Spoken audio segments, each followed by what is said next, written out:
পূর্ব মেদিনীপুর জেলা আমাদের সিপিআইএম এর এই 25তম সম্মেলন, তাকে অভিনন্দন জানাচ্ছি। সম্মেলন উপলক্ষে এখানে যারা আপনারা এসছেন, এটা জেনেই এসছেন যে নির্বাচিত প্রতিনিধিরা রবীন্দ্র নজরুল ভবনে আগামী 3 দিন, আজ থেকে 3 দিন আলোচনা করবেন, সিদ্ধান্ত নেবেন। কিন্তু এরা যে প্রতিনিধি যাদের আপনারা, তারা এসছেন এই সমাবেশকে সফল করে তোলার জন্য। তার জন্য আপনাদের সবাইকে আমি লাল সালাম জানাচ্ছি। হিন্দি কবি শমশের বাহাদুর সিং এর একটা কবিতা ছিল ছোট, এই লাল সালাম নিয়ে। অনেকে বলে তো লাল সালাম কেন করে, ও বিজেপি বলে, তৃণমূল বলে, তোমরা লাল সালাম কেন করো? তো হিন্দি 2 লাইনের কবিতা হচ্ছে, শের হচ্ছে, ये सलामी तो है दोस्तों के लिए, ये सलामी तो है दोस्तों के लिए, मगर मुठ्ठियां तंती है दुश्मनों के लिए। এটা সালামিটা হচ্ছে বন্ধুদের জন্য, কিন্তু এই যে মুষ্টিবদ্ধ হাত, এটা হচ্ছে শত্রুর জন্য। এখন সুজন বলছিল না, লাল ঝান্ডাকে শেষ করে দেবে বলেছিল। কেন করতে বলেছিল? আজকের কাগজে দেখবেন, সবংয়ে পাশে মন্ত্রী এলাকা কংগ্রেস ছিল, মমতা বললেন এই মার্ডার কেসের আসামি তৃণমূলে ঢুকে গেল, এখন মন্ত্রী হয়ে গেল, মাঝে এমপি হয়েছিল। আর তার এলাকায় এখানে গীতা আজদা এখানে বসে আছে, 3 ফসলি জমি কৃষকের, সেখানে দখল করে নিয়ে জবরদখল করে ভেড়ি করছিল। মা বোনেরা, কৃষক সন্তান গত কয়েক বছর ধরে গুন্ডা, বদমাইশ, বোমা, বন্দুক, পিস্তলের বিরুদ্ধে লড়েছে। আর হাইকোর্টে গিয়ে বামপন্থী আইনজীবীরা আইনের পথে লড়েছেন। 2 জায়গাতেই লাল ঝান্ডা। আর কালকে হাইকোর্ট এই তৃণমূলের সরকারের গালে একটা চড় মেরে বলেছে, ওই কৃষকদের জমি ফেরত দিতে হবে, চাষযোগ্য করতে হবে, আর তার সব খরচ ওই বিএলআরও ডিএলআরও কে দিতে হবে। তাহলে বুঝতে পারছেন, যারা জমি হাঙর, জমি দখল করতে চাইছে, তারা তো চাইবে না যে লাল ঝান্ডা থাকুক। আপনাদের ভগবানপুরে, আপনাদের এই জেলায়ও এই জমি হাঙররা জমি দখল করার চেষ্টা করেছে। রাত বিরেতে মানুষ কাটতে হয়েছেন, লাল ঝান্ডার শক্তি নিয়ে সেটা আটকানোর চেষ্টা করা হচ্ছে, সেটাও মোকদ্দমা চলছে। এবং সেখানেও কালকের সবংয়ের রায়ের পরে পূর্ব মেদিনীপুরের ভগবানপুরেও রায় হবে, এই তৃণমূলকে ঝাঁটা মেরে তাড়িয়ে জমি কৃষককে ফেরত দিতে হবে।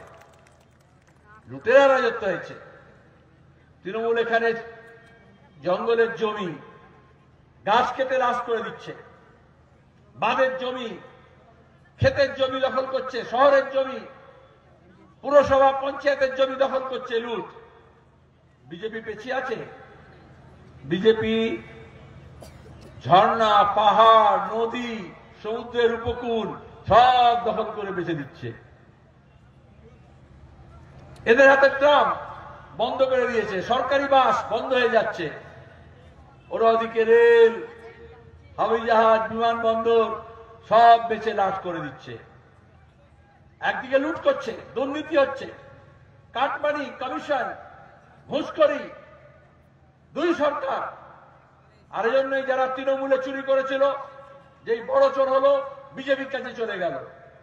যে বিজেপিতে আর বেশি চুরি করতে পারছে না, আবার একটু ছোট চোর হতে হবে, আবার তৃণমূলে এসে ঢুকে পড়ছে। প্রতিদিন এটা চলছে।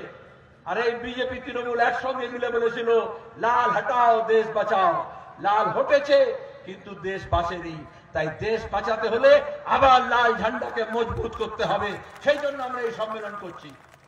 মাদুরাইতে আমাদের পার্টির সর্বভারতীয় সম্মেলন হবে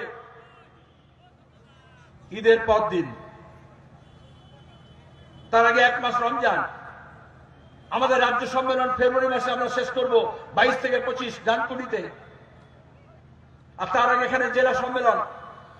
এর আগে নিরঞ্জনের কাছে শুনলেন আপনারা, এরিয়া শাখা থেকে এরিয়া কনফারেন্স করে তবে এসছে ডেলিগেটরা। আমাদের পার্টিতে কোন নাগপুর থেকে, কোন কালীঘাট থেকে নেতা তৈরি হয় না, নিচে থেকে সম্মেলন করে আমরা সিদ্ধান্ত গ্রহণ করি।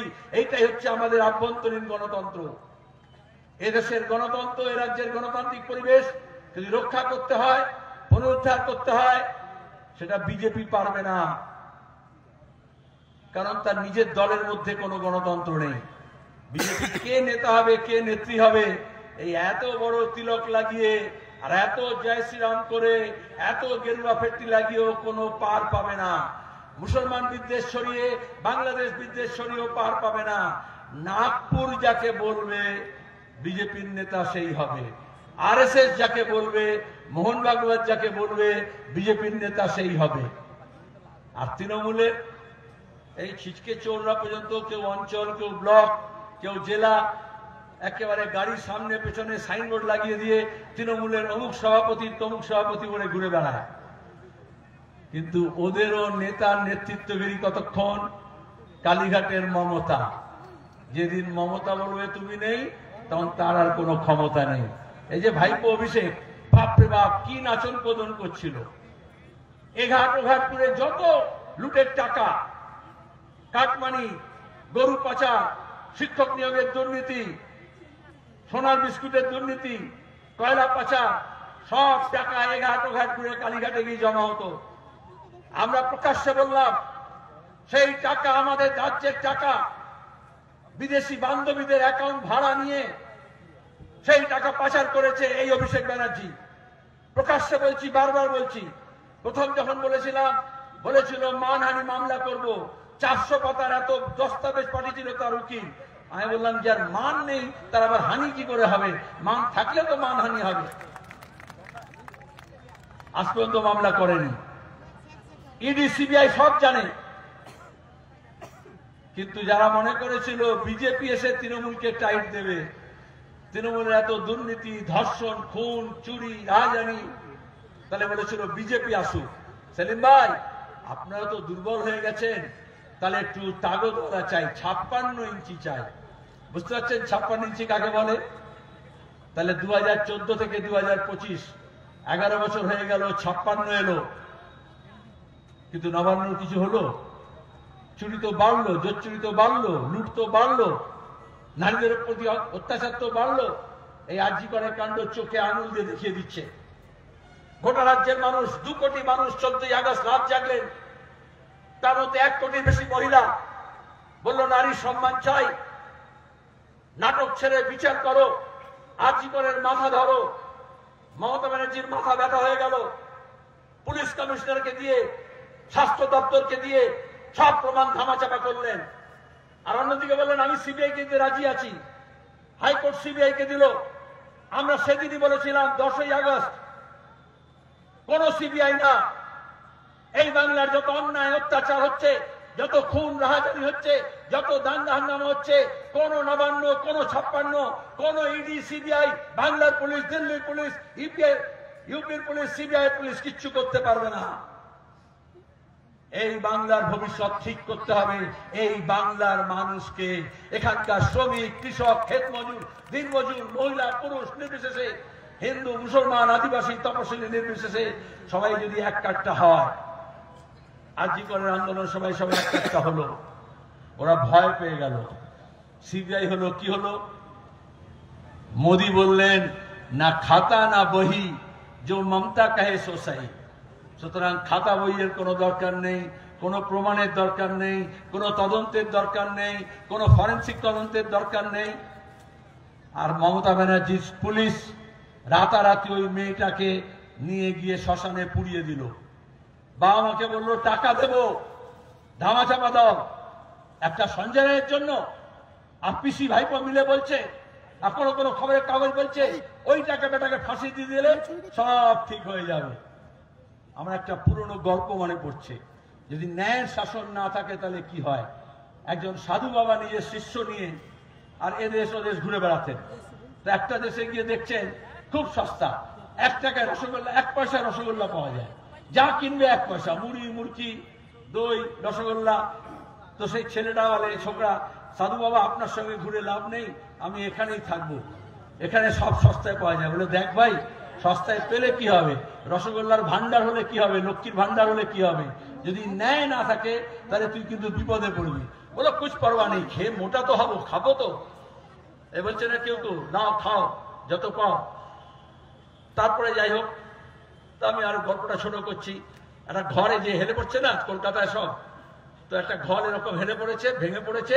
একটা চোর চুরি করতে গিয়েছিল, শীত কাটছিল, তার মাথায় পড়েছে, সে মরে গেছে। তো বিচার বসেছে যে চোরের হত্যা হয়েছে, তাহলে একটা কাউকে শাস্তি দিতে হবে। তারপর তদন্ত করে দেখলো, এ বলে ও চোর, ও বলে ও চোর, ও বলে ও চোর, এই যে আমাদের এখানে যা হয় আর কি। তদন্ত করে কিছু পাওয়া যাচ্ছে না।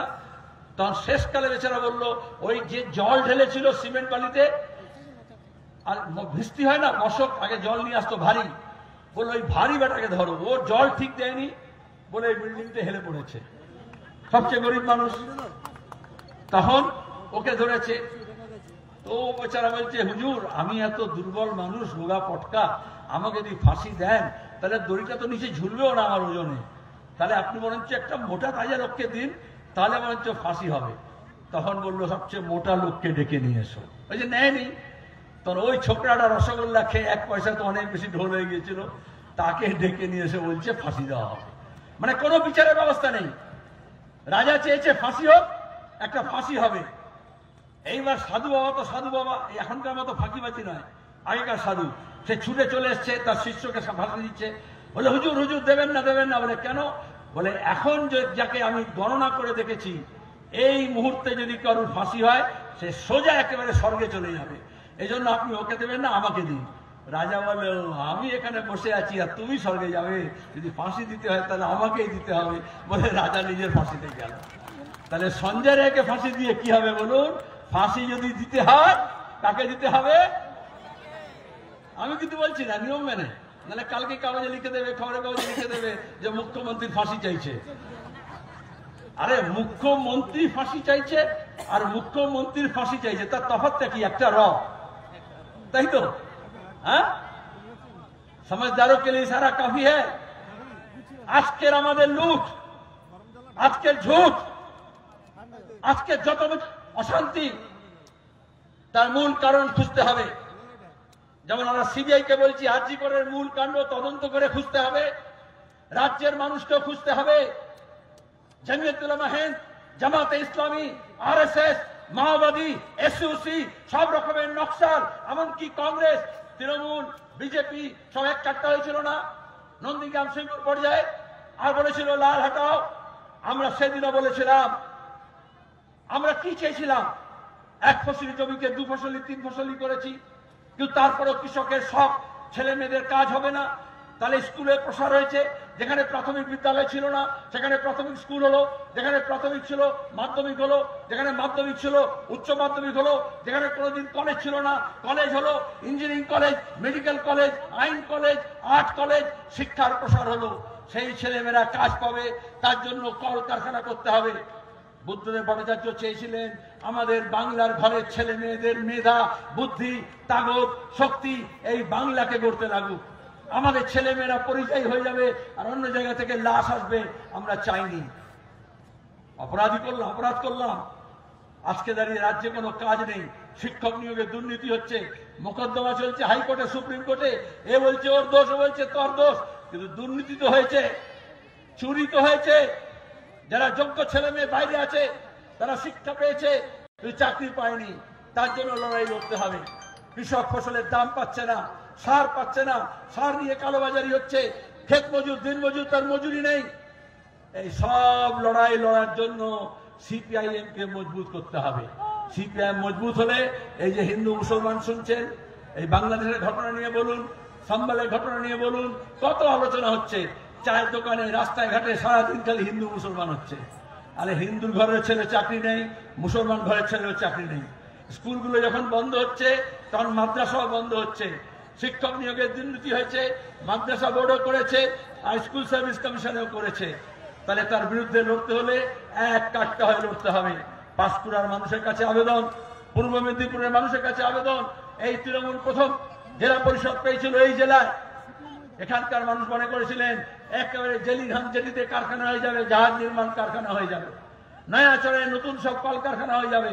কিচ্ছু হয়নি। আর যদি করতে হয় তাহলে গড়ার শক্তি লাগে। এই বাংলার বুকে লাল ঝান্ডা বামপন্থী হচ্ছে গড়ার শক্তি। আমরা তিল তিল করে এই বাংলাকে গড়েছি। এই বাংলাকে সর্বনাশ থেকে বাঁচাতে হলে আবার লাল ঝান্ডাকে মজবুত করতে হবে। আর তার পাশে তখন গণতান্ত্রিক শক্তি, যারা বিজেপি তৃণমূল বিরোধী শক্তি সবাইকে আমরা এক কাট্টা করবো। আর সেই লড়ার শপথ নেওয়া হবে পূর্ব মেদিনীপুরের মানুষের দাবি নিয়ে। আগামী দিনে এই জেলা আমাদের পার্টি কিভাবে লড়াই করবে তার সিদ্ধান্ত হবে। সে কাজ যারা ডেলিগেট এসছেন তারা করবেন, আর তার ভিত্তিতে আগামী দিনে আমাদের জয়যাত্রার সূচনা হবে। আপনারা সে কাজে সাহায্য করেছেন, আগামী দিনেও করবেন। লড়াই হবে, জোরদার লড়াই হবে, সে লড়াই আপনারা সবাই সাথ দেবেন। এই কথা বলে আপনাদের সবাইকে ধন্যবাদ অভিনন্দন শেষ করছি। ইনকলাব, সিপিআইএম জিন্দাবাদ।